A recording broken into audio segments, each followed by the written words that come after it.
보시겠습니다. 오늘 은혜 받으실 기록된 하나님의 말씀은 룻기 4장입니다. 우리 1절에서 10절까지 보겠습니다. 다음 시간이면 이제 룻기 끝나겠네요. 룻기 4장 1절에서 10절까지 보시겠습니다. 구약성서 406페이지에 있습니다. 네, 우리 함께 교독하겠습니다. 제가 먼저 1절 봉독합니다. 보아스가 성문으로 올라가서 거기 앉아있더니 마침 보아스가 말하던 기업물을 자가 지나가는지라. 보아스가 그에게 이르되 아무개여 이리로 와서 앉으라 하니 그가 와서 앉으매. 보아스가 그 성읍 장로 10명을 청하여 이르되 당신들은 여기 앉으라 하니 그들이 앉으매. 보아스가 그 기업물을 자에게 이르되 모압 지방에서 돌아온 나오미가 우리 형제 엘리멜렉의 소유지를 팔려 함으로 내가 여기 앉은 이들과 내 백성의 장로들 앞에서 그것을 사라고 내게 말하여 알게 하려 하노라.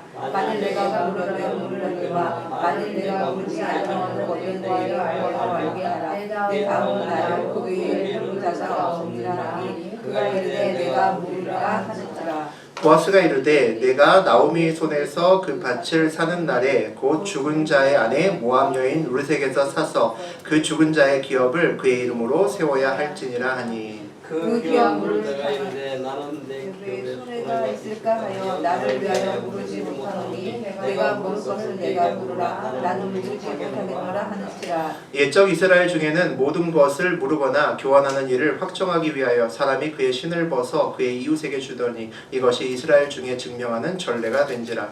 이에 그 기업을 주어가 그에게 내가 너를 위하여 사랑하고 그의 신을 벗는지라. 보아스가 장로들과 모든 백성에 이르되 내가 엘리멜렉과 기럯과 말론에게 있던 모든 것을 나오미의 손에서 산 일에 너희가 오늘 증인이 되었고 또 말론의 아내 모압 여인 룻을 사서 나의 아내로 맞이하고 그 죽은 자의 기업을 그의 이름으로 세워 그의 이름이 그의 형제 중과 그곳 성문에서 끊이지 아니하게 하며 너희가 오늘 증인이 되었느니라 하니. 하나님 말씀입니다. 아멘. 오늘 룻기 4장 1절에서 10절까지 같이 봤습니다. 우리 그 내용 가지고 이것을 멈추지 않아야 보아스로 살아간다. 이것을 멈추지 않아야 보아스로 살아간다는 제목으로 함께 나누겠습니다. 우리 지난 시간과 그 지난 시간에 우리 시어머니 나오미의 아주 엉큼한 계획을 보았습니다. 시어머니가 그 며느리 룻에게 그렇게 이야기를 하죠. 타작마당에 자고 있는 보아스의 발치에 가서 이불을 젖히고 누워라. 이런 사랑과 전쟁 2와 같은 이상한 이야기를 합니다. 그리고 그 야밤에 그 시어머니의 말대로 룻은 정말 담대하게도 외간 남자 보아스의 발치에 누웠다가 보아스가 깨니까 우리들의 기업물을 자가 되어달라고 그렇게 부탁을 합니다. 정말 떨리는 순간이었겠죠. 거의 뭐 일반적으로 얘기할 때는 98%, 99%는 거절되었어야 마땅한데 보아스가 흔쾌히 승낙합니다. 그렇게 해주겠다라고 이야기합니다. 그래서 뛸 듯이 기뻐할 수도 있었는데 그 이어지는 보아스의 말이 또 놀라운 또 변수, 생각지도 못했던 변수를 만들어내죠. 보아스가 뭐라 그러냐면 자기보다 나오미 가정에 더 가까운 친척이 한 명 있다고 하는 겁니다. 그가 기업 물을 자가 되기 때문에 그가 먼저 기업을 물으면 자기가 어쩔 수 없고 그가 기업을 물으지 않다고 거절하게 되면 그때는 내가 기업을 물러주마라고 이야기를 합니다. 예상치 못했던 보아스의 말에 룻도 놀라고 또 룻의 에 의해서 말을 전해들은 나오미도 놀라기는 똑같습니다. 이제 오늘 보아스가 나오미와 룻의 기업물을 자가 누군지 결정하기 위해서 드디어 움직이는 장면이 나옵니다. 우리 그 장면을 함께 보면서 은혜 나누겠습니다. 우리 1절과 2절 다시 한번 읽어보겠습니다. 보아스가 성문으로 올라가서 거기 앉아있더니 마침 보아스가 말하던 기업물을 자가 지나가는지라. 보아스가 그에게 이르되 아무개여 이리로 와서 앉으라 하니 그가 와서 앉으매. 보아스가 그 성읍 장로 10명을 청하여 이르되 당신들이 여기 앉으라 하니 그들이 앉으매. 구약에서는 가끔 이제 성문이라는 장소가 나옵니다. 이 성문이라는 장소는 아주 대표적인 상징적인 곳입니다. 이 성문에는 없는 곳이 없습니다. 이 성문에는 이마트도 있고 이 성문에는 법원도 있고 이 성문에는 또 시청도 있습니다. 그러니까 무엇인가 내가 어떤 일을 보려고 할 때는 거의 다 성문에 나간다라고 보시면 됩니다. 모든 일은 구약의 대부분의 일은 성문에서 이루어진다라고 보시면 되죠. 보아스는 지난밤에 룻하고 약속을 했습니다. 기업 물을 자를 결정하기로 했고 그 기업 물을 자가 자기보다 더 가까운 사람이 거절하면 내가 기업을 물러주마라고 그렇게 약속을 했죠. 그 약속을 지키기 위해서 오늘 성문으로 갑니다. 성문으로 간다는 것은 우리 보아스의 결단을 말해주는 거죠. 오늘 기필코 결판을 짓겠다. 결과를 끝을 내겠다라고 하는 보아스의 의지를 우리가 볼 수 있습니다. 나오미와 룻의 운명이 걸린 한판, 오늘 그 디데이가 바로 오늘이 됩니다. 마침 보아스가 말하던 기업물을 자가 지나가는지라라고 되어 있습니다. 이 마침이라고 하는 것을 히브리어로 제가 이전에 한번 말씀드렸는데 힌내라고 부릅니다. 이 힌내라는 말을 번역할 때 마침이라고 번역할 때도 있고 또 우연이라고 번역할 때도 있고 또 바로라고 번역할 때도 있습니다. 우리 룻기를 읽다 보면 아주 중요한 때, 룻과 나오미의 아주 중요한 때 힌내라는 말이 몇 번 나옵니다. 마침, 우연히 또는 보라라는 식으로 그렇게 번역돼서 나오는 거죠. 2장에서 룻이 우연히 이삭 줍기를 하다가 우연히 보아스의 밭에 갔다라는 장면에서 우리는 또 힌내를 한번 봤습니다. 그리고 그날에 또 마침 또 보아스가 그 밭에 오해 옵니다. 그때도 역시 힌내를 또 봤죠.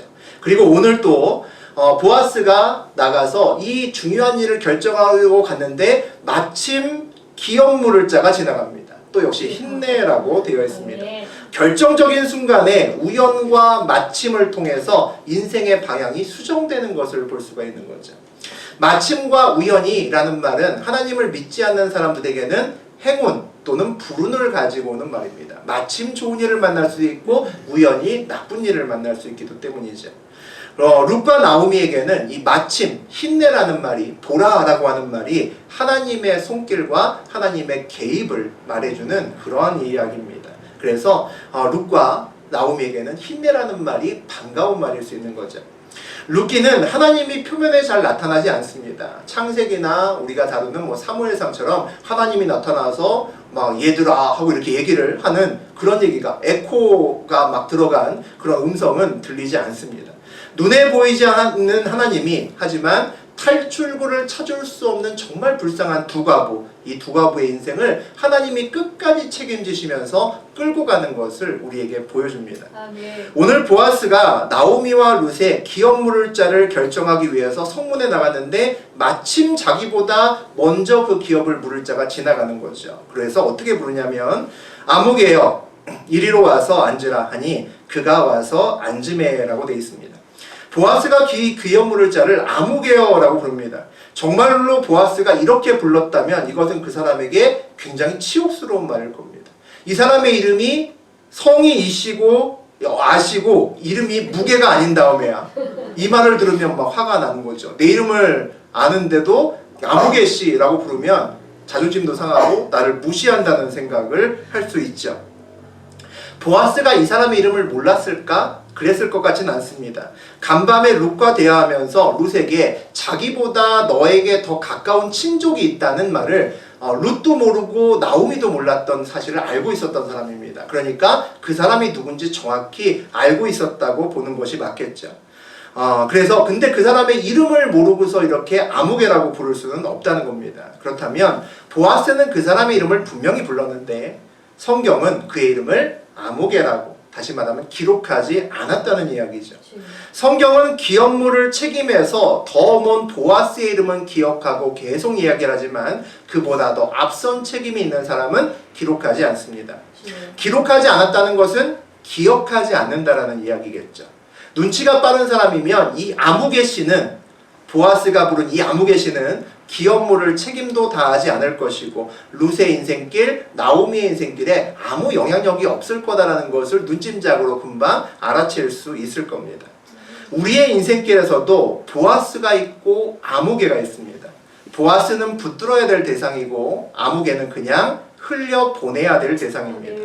보아스를 보내고 아무개를 붙들고 있으면 피곤한 인생길을 살게 될 겁니다. 아무리 붙들어도 아무개 씨는 그냥 자기 갈 길을 가기 때문이죠. 그래서 우리는 영적인 분별력을 가져야 됩니다. 우리의 인생길에서 아무개와 보아스를 명확하게 구분할 수 있어야 되는 거죠. 오늘 나오미하고 룻에게는 정말 중요한 자신들의 인생이 결정되는 기업물을 자가 누구냐라는 것이 결정되는 날입니다. 그들은 기업물을 자가 보아스가 되기를 바랬습니다. 그래서 야밤에 007 작전처럼 룻이 몰래 침투해서 그 성과를 만들어낸 거죠. 제2에서 우리의 기업물자가 되주십시오 라고 보아스를 꼬셨던 겁니다. 그래서 보아스가 너무 아는데 아까 말씀드렸던 것처럼 자기보다 더 가까운 자가 있던 것을 알게 되는 거죠. 이와 같이 예기치 못했던 인생의 변수가 생길 때 우리는 어떻게 해야 될까 고민이 많이 됩니다. 우리 지난 시간에 룻기 3장의 18절을 함께 봤습니다. 함께 읽어보겠습니다. 이에 시어머니가 이르되 내 딸아 이 사건이 어떻게 될지 알기까지 앉아있으라. 그 사람이 오늘 이 일을 성취하기 전에는 쉬지 아니하리라 하니라. 이 일의 결과가 끝날 때까지 그냥 앉아서 죽치고 기다리자. 이 자리에서 그냥 기다리자. 이게 지난 시간에 나오미의 선택이었습니다. 자기가 할 수 있는 것까지만 하고 마지막 결정은 나의 영역에서 그냥 보내자라는 겁니다. 떠나보내자라고 이야기를 하는 거죠. 마지막 판단은 내가 아니라 하나님께 맡기자라고 이야기하는 겁니다. 아무개와 보아스의 부부는 내가 아니라 하나님이 판단하실 것이라는 거죠.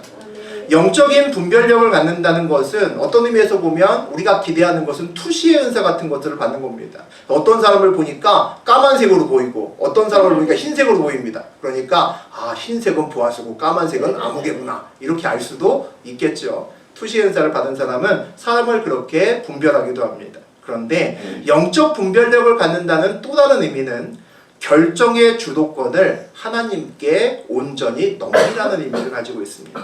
정말 중요한 결정일수록 내가 개입하지 않는 것이 오히려 올바른 결정으로 갈 가능성이 높기 때문입니다.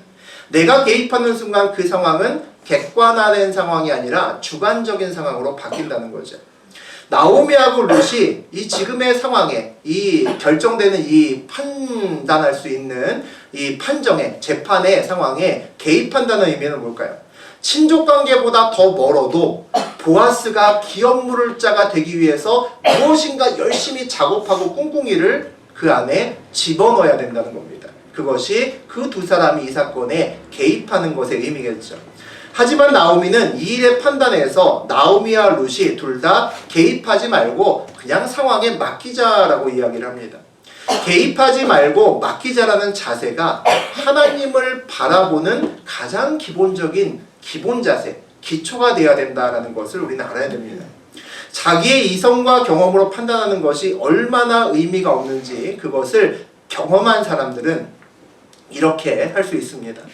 하나님이 없다고 생각했다가 하나님을 만나고 난 다음에 제가 들었던 첫 번째 생각이 그동안 정말 수많은 선택에서 고민하고 무엇이 옳을까, 무엇이 맞을까, 무엇이 더 이익이 될까 고민하면서 선택을 했는데 그 결정했던 수많은 판단들이 정말 부질없었다라는 것이 그런 생각이 드는 것이 하나님 만나고 나서의 저의 생각이었습니다. 왜냐하면 그 판단을 제가 했기 때문이죠. 하나님을 만나고 나면 하나님 없이 내 경험과 나의 지식과 나의 모든 것을 통해서 어떤 일을 판단하는 것이 얼마나 어리석은 일인지 알게 되기 때문입니다. 판단에 하나님을 개입시키는 것보다 더 현명한 일은 없다는 거죠. 하나님을 개입시키는 방법이 뭘까요? 첫 번째는 기도하는 거겠죠. 기도는 나의 문제를 하나님께 맡기는 시작이 됩니다. 하나님, 제 문제가 이런 것이 있습니다. 하나님 좀 판단해 주시고 이 문제를 좀 어떻게 해결해 주십시오. 하나님의 판단을 저에게 알려주세요 라고 우리는 기도할 수 있습니다. 두 번째는 내가 그 결정에서 빠지는 겁니다. 하나님께 문제를 온전히 맡겼다는 것은 내가 그 문제의 판단에서 빠져서 나오미와 룻처럼 기다린다는 겁니다. 우리가 만약에 룻이나 나오미라면, 여러분이 룻이나 나오미라면 이 재판장에 오지 않았을까요? 우리 얼마 전에 우리 크리스마스 때 선글라스 끼시고 앞에서 춤추시고 춤을 추시고 하셨는데 그 복장을 하고 그 복장과 비슷하게 선글라스 끼고 모자 눌러쓰고 아무도 나를 못 알아보게 하는 변장을 하고 나서 쭈그리고 앉아서 도대체 재판이 어떻게 돌아가나 아마 10이면 9명 아니 10명 다 아마 그 자리에 앉아있을 겁니다. 그 자리에 앉아서 내가 그 재판에 참여하진 않더라도 결과는 현장에서 듣고 어떻게 돌아가는지는 알아야겠다라고 생각하고 그 자리에 앉아있지 않을까 싶습니다.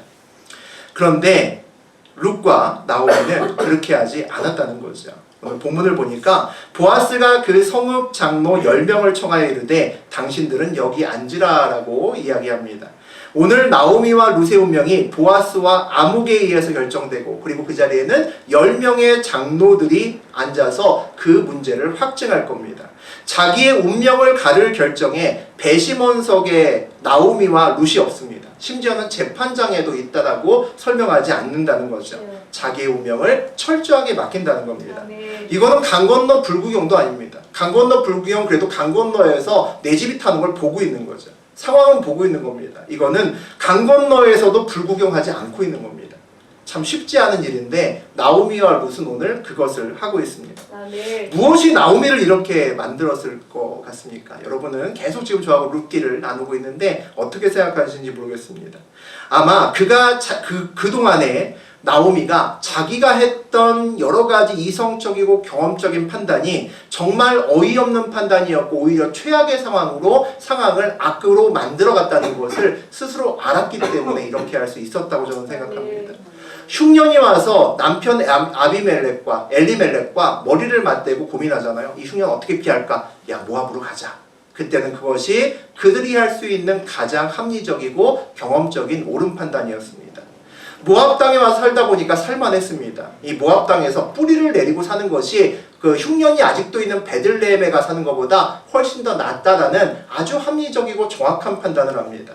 그래서 어떻게 생각을 합니까? 여기서 잘 살려면 이들과 함께 동화되는 것이 좋겠다. 그러니까 모압에 사니까 모압의 며느리를 드리자라고 생각합니다. 그래서 그 아들 둘에게 모두 모압의 며느리와 이방인과 결혼을 하게 만들었다는 거죠. 그런데 그동안에 그 모든 판단이 전부 다 틀렸다는 겁니다. 차라리 동전이나 주사위를 던졌다면 한 번은 틀려도 한 번은 맞았을 수도 있을 겁니다. 그런데 모두 다 자기들이 열심히 생각하고 판단했다는 거죠. 모압 땅으로 이사했던 결정을 통해서 남편도 잃고 두 아들도 잃게 됩니다. 모압의 며느리를 얻는 것은 나오미의 가정이 이제 더 이상 하나님의 가정이 아니라 하나님의 약속의 가정이 아니라 이방의 가족과 구별이 없어졌다는 것을 이야기를 하는 거죠.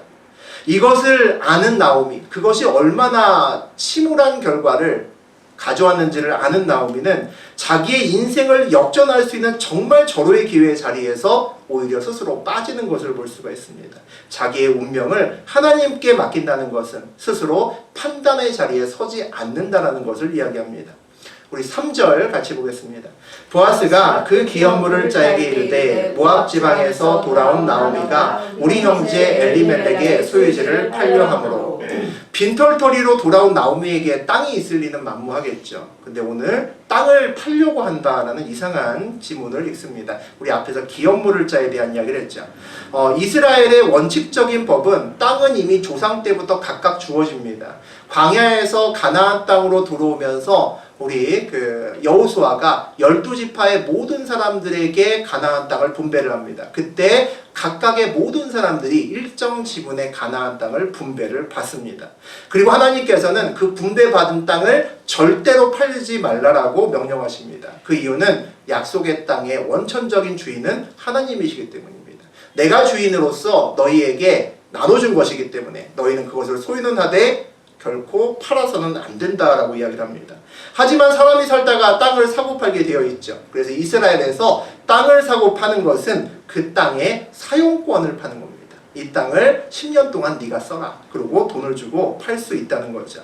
이 사용권을 한번 팔고 나면 그 대가를 지불하고 사용권을 다시 사올 수 있습니다. 그것을 기업 무른다라고 이야기를 합니다. 또는 돈이 없으면 내가 밭을 누구에게 팔고도 못 사잖아요. 그러면 50년이 지나면 이스라엘에서는 50년을 희년이라고 부릅니다. 50년이 지나면 내가 돈이 없어서 못 사도 그 원래 땅은 다시 내 것으로 돌아옵니다. 그러니까 내가 돈이 없어서 정말 비참하게 살아서 내 땅을 판다 하더라도 50년의 세월이 지나면 나 또는 내가 죽으면 내 자식에게 그 땅이 돌아온다는 거죠. 이것이 이스라엘의 땅에 대한 가장 기본적인 겁니다.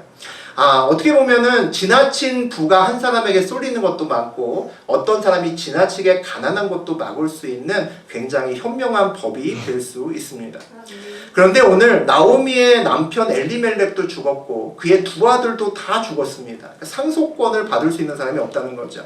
그럼 이 땅의 소유권은 이제 이 엘리멜렉과 가장 가까운 친척에게 돌아갈 수 있는 그런 환경이 되었습니다. 그런데 이 땅의 권리에 이 엘리멜렉의 아내 나오미의 권리가 있다는 거죠. 이제 이 나오미의 권리를 사면 그 땅의 소유권을 얻을 수 있는 겁니다. 기업 물을 수 있다고 보면 되죠. 하나님으로부터 유업은 하나님의 것입니다. 약속의 땅도 마찬가지죠. 하나님의 것입니다. 그래서 팔 수도 없고 팔아서는 안 됩니다. 우리에게도 하나님이 주신 그런 유업이 있다고 생각합니다. 저는 그것을 믿음이라고 생각합니다. 다른 것은 다 팔아먹어도 믿음은 절대 팔아먹으면 안 된다는 거죠. 아멘. 믿음을 팔지 않고 하나님의 기업을 붙들고 있으면 시간이 지나면 하나님께서 때에 따라서 기업 물을 자를 통해서 회복시켜 주실 수도 있고 아멘. 또 그것도 아니 된다면 희년의 시간을 지나서 하나님이 직접 회복해 주실 겁니다. 아멘. 우리가 믿음만 붙들고 있으면 우리는 온전히 회복될 수 있다는 거죠. 모든 것을 다 잃어도 믿음만 가지고 있으면 주께서 반드시 우리를 다시 세우실 것이라고 저는 믿습니다. 아멘. 우리 4절 함께 읽어보겠습니다. 내가 여기 앉은 이들과 내 백성의 장로들 앞에서 그것을 사라고 내게 말하여 알게 하려 하였노라. 만일 내가 물으려면 물으려니와 만일 내가 물으지 아니하려거든 내게 구하여 알게 하라. 내 다음은 나요 그 외에는 물을 자가 없느니라 하니 그가 이르되 내가 물으리라 하는지라. 보아스가 자기보다 먼저 기업 물을 책임이 있는 그 아무개 씨에게 이야기를 합니다. 모압 지방에서 돌아온 나오미가 그의 남편 엘리멜렉의 소유지를 팔려고 내놓았으니까 네가 그 소유지를 사겠느냐, 네가 기업을 물으겠느냐라고 물어봅니다. 그러니까 그 말이 떨어지자마자 그 아무개 씨가 바로 대답합니다. 두말하지 않고 사겠다고. 그 땅 내가 하겠다고. 내가 기업 물으겠다고 이야기를 합니다. 바로 사겠다는 것은 하나님의 기업의 땅을 자기가 늘릴 수 있는 절호의 찬스라는 거죠. 그 땅을 마음대로 소유할 수가 없는데 어차피 그 땅은 아들이 없기 때문에 못 가져갑니다. 그러니까 이참에 자기가 그 땅을 사면 자기의 원래 땅의 지분이 몇 배로 더 커질 수 있는 절호의 찬스입니다. 나오미의 권리로 기업을 물려주면 결국은 그 소유권이 자기에게 올 것이라고 생각하는 거죠. 그렇게 생각하고 예스 바로 이야기를 했습니다. 우리 5절과 6절 보시겠습니다. 보아스가 이르되 내가 나오미의 손에서 그 밭을 사는 날에 곧 죽은 자의 아내 모압 여인 루색에서 사서 그 죽은 자의 기업을 그의 이름으로 세워야 할지니라 하니 그 기업 물을 자가 이르되 나는 내 기업에 손해가 있을까 하여 나를 위하여 물으지 못하노니 내가 물을 것을 내가 물으라 나는 물으지 못하겠노라 하는지라. 조금 아까 처음에 보아스가 얘기했을 때는 보아스 얘기가 끝나자마자 거의 끝나기도 전에 내가 기업 물려주겠다 걱정하지 말라고 그 땅 내가 하겠다고 알아서 하겠다고 그러게 얘기했던 아무개 씨가 갑자기 말을 손바닥 뒤집듯이 뒤집습니다. 뭐라고 얘기를 하냐면 내가 물을 것을 내가 물으라 나는 물으지 못하겠노라 이렇게 말을 금방 바꿉니다. 왜 이렇게 말을 금방 바꿨을까요? 보니까 나는 내 기업에 손해가 있을까 하여 나를 위하여 물으지 못하노니 라고 대답합니다. 나오미의 기업을 물려주면 자기의 손해가 엄청나게 클 것 같다는 겁니다. 손해가 왜 클까요? 클 수 있는 이유는 나오미가 아니라 룻 때문에 클 수가 있다는 겁니다. 다시 본문을 보니까 5절에서 내가 나오미의 손에서 그 밭을 사는 날에 곧 죽은 자의 아내 모압 여인 루색에서 가서 그 죽은 자의 기업을 그의 이름으로 세워야 할지니라. 나오미의 기업을 물려주면서 그 땅을 소유를 하려면 모압 여인 룻을 아내로 맞아서 그 자녀를 낳아주고 엘리멜렉의 집안을 세워주어야 한다라는 청천벽력과 같은 이야기를 하는 거죠. 이것이 아무개 씨의 마음을 완전히 바꿔놓는 겁니다. 오늘 이 거래의 키는 나오미가 아니라 룻이라는 것을 우리가 볼 수가 있습니다. 만약에 룻이 없이 나오미만 있었다면 이 아무개 씨는 나오미의 밭의 소유권을 바로 샀을 겁니다. 어차피 나이가 많아서 나오미는 애를 낳지 못하기 때문에 그 땅 자기 걸로 치고 돈 주고 그 땅 사온 다음에 그냥 적절한 시간만 지나면 나오미는 어차피 죽을 것이기 때문에 그 땅은 자기와 자기 후손의 땅이 되기 때문이죠. 그런데 룻은 다릅니다. 룻은 젊다 못해 어린 여자입니다. 아마도 금방 건강해서 아기를 낳을 겁니다. 아기를 낳아서 성장하면 비싼 대가를 지불하고 그 땅을 사줬는데 그 땅이 자기 자손으로 내려가는 것이 아니라 그 룻의 자녀의 몫이 된다는 거죠. 그러기에는 손해가 너무 크다는 겁니다. 계산기를 아무리 두드려봐도 아무개 씨는 답이 나오지 않으니까 없었던 것으로 하자라고 얘기를 합니다. 어찌 보면 너무나 당연한 이야기죠. 이제 공은 보아스에게로 넘어옵니다. 우리 7절과 8절 보시겠습니다. 옛적 이스라엘 중에는 모든 것을 물으거나 교환하는 일을 확정하기 위하여 사람이 그의 신을 벗어 그의 이웃에게 주더니 이것이 이스라엘 중에 증명하는 전례가 된지라. 이에 그 기업물을 짜가 보아스에게 이르되 내가 너를 위하여 사랑하고 그의 신을 벗는지라. 이스라엘의 전통에서는 기업물을 짜 나의 권리를 포기하는 자가 신을 벗는다라고 되어 있습니다. 이 신을 벗는다라는 것에 여러 가지 의미가 있는데 여기서는 창피한 일을 인정한다는 의미를 같이 가지고 있습니다. 하나님은 그의 백성들에게 항상 뭐라고 하나님은 말씀하셨냐면 고아와 과부에게 자비를 베풀라라고 이야기를 하십니다. 그리고 그의 의무를 다하여야 된다라고 늘 이야기를 하시죠. 근데 그 의무를 다하지 않는 기업물을 짜의 의무를 다하지 않는 사람은 욕을 먹어도 손가락질을 당해도 싸다는 겁니다. 신을 벗는 것은 신을 벗어서 내 신을 주는 것은 자기는 맨발이 됐다는 겁니다. 욕을 먹어도 창피해도 내가 이 일을 다시는 거론하지 않고 자기 손을 떠난 거다라고 이야기를 하는 것과 같습니다. 아무개시의 갑작스러운 마음의 변화는 아까도 얘기했던 것처럼 룻 때문입니다. 나오미에게 있어서 룻은 절묘한 하나님의 신의 한 수가 되는 거죠. 사실 우리가 앞에서 읽었지만 나오미는 룻을 데리고 오지 않으려고 했습니다. 데리고 오다가 함께 오다가 그의 며느리 룻과 그리고 오르바에게 계속 설득합니다. 야, 니네들 나 따라오면 계속 고생하고 난 아무것도 고향 가도 먹을 것도 없고 땅도 없고 아무것도 없으니까 너희는 너희 친정집으로 가서 젊은 남자 만나서 재혼해서 잘 먹고 잘 살아라. 그렇게 얘기를 합니다. 아주 쿨한 사람이죠. 아주 쿨하게 시어머니가 며느리를 배려하는 겁니다. 나는 망했지만 니네들의 인생은 구말리 같으니까 너희들의 인생은 놓아주겠다는 겁니다. 누가 봐도 박수 받을 만한 선택이죠. 이런 시어머니가 별로 없을지도 모르겠습니다.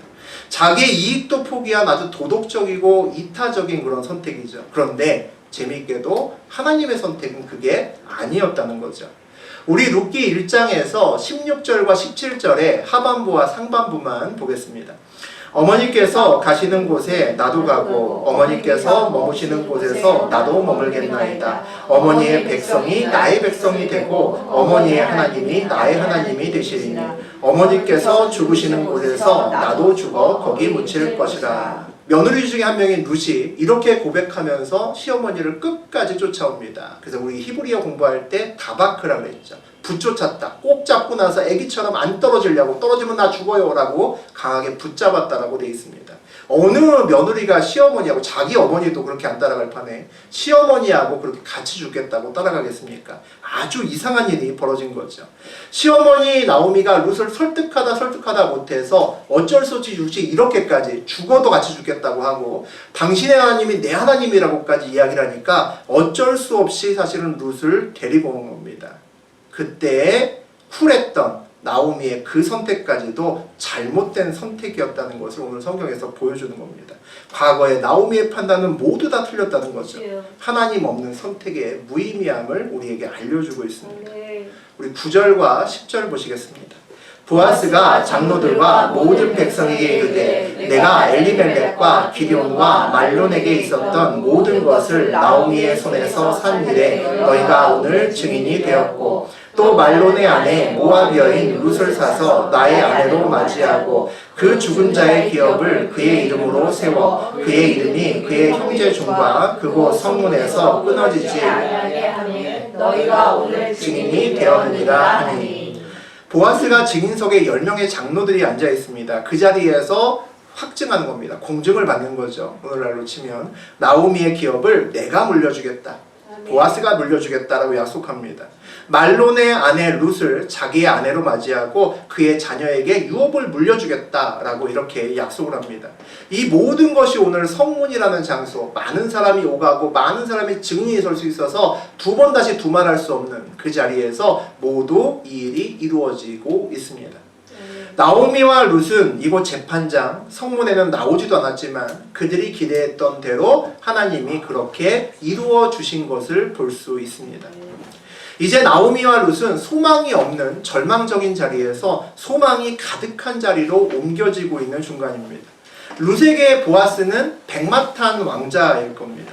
우리는 신데렐라처럼 백마탄 왕자를 굉장히 좋아합니다. 백마탄 왕자를 만나기만 하면 신데렐라라도 남에게 서름당하고 정말 아무것도 없이 보잘것함 없는 신데렐라에도 그 한순간에 왕비로 바뀌기 때문입니다. 신데렐라 증후군이죠. 그런데 우리는 너무 신데렐라 입장에서만 봅니다. 백마탄 왕자 입장에서 보면 내가 왜 신데렐라하고 결혼해야 될까? 고민스러울 수 있다는 거죠. 왕자 입장에서 보면 신데렐라 정도는 세상에 널렸습니다.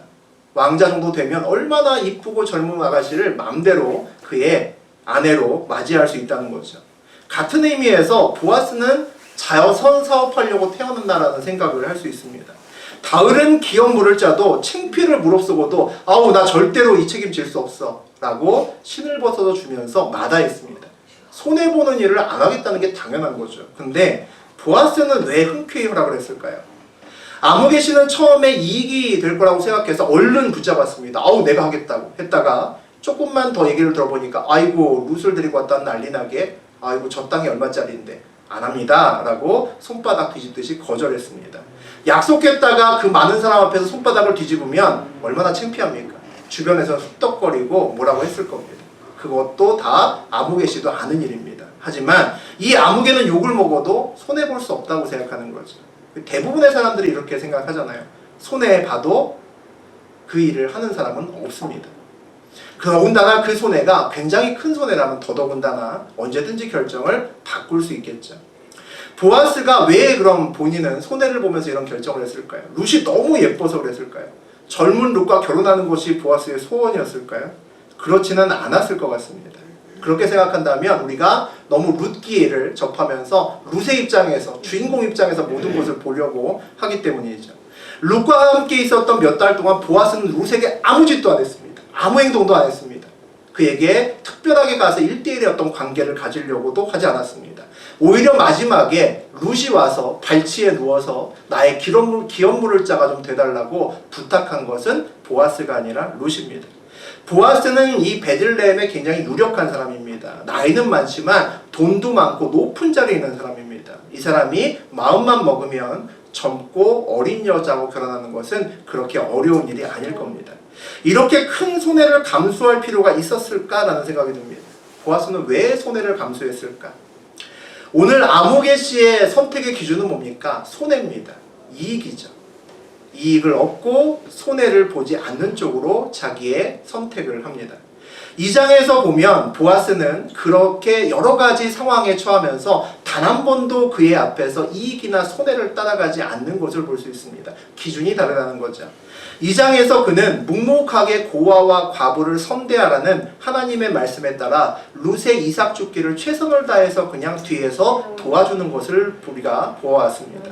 자기의 밭에 추수를 할 때도 자기 밭에서 일하는 일꾼들에게조차도 굉장히 선대하고 하나님의 이름으로 축복하고 많은 것들을 그들에게 주는 것을 우리가 보았습니다. 과부의 룻과 나오미도 하나님의 이름으로 축복하는 것도 우리가 역시 보았습니다.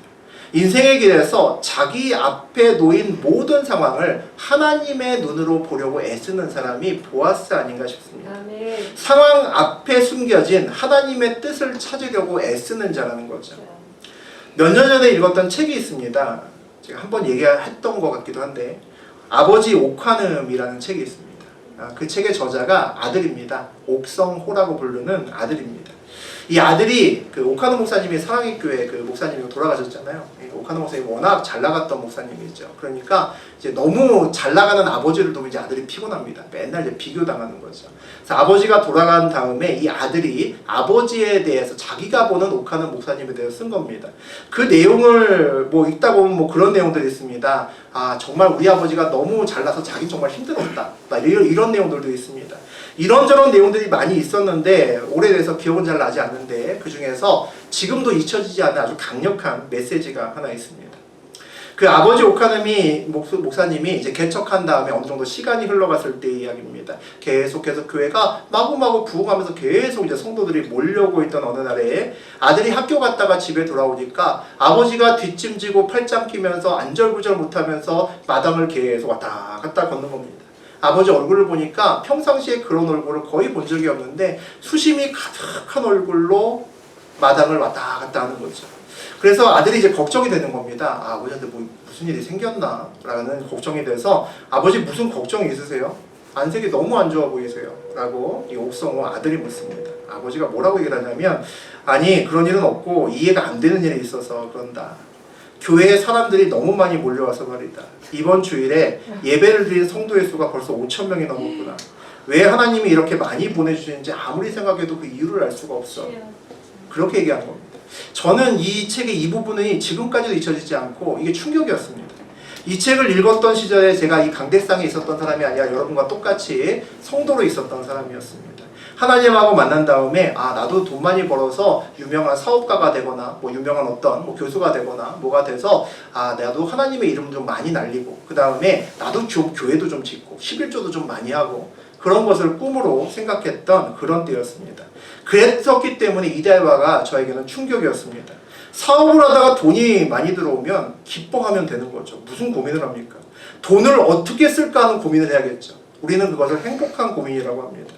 정권사님이 학원을 하시는데 수강생이 미어 터집니다. 그럼 무슨 고민하시겠습니까? 이 학생들을 어떻게 잘 수용해야 될까? 차량을 몇 대를 더 늘려야 될까? 학원을 어떻게 확장을 해야 될까? 그 돈을 어떻게 유통하지? 누구한테 빌리지? 은행 찾아가 볼까? 이런 고민을 하겠죠.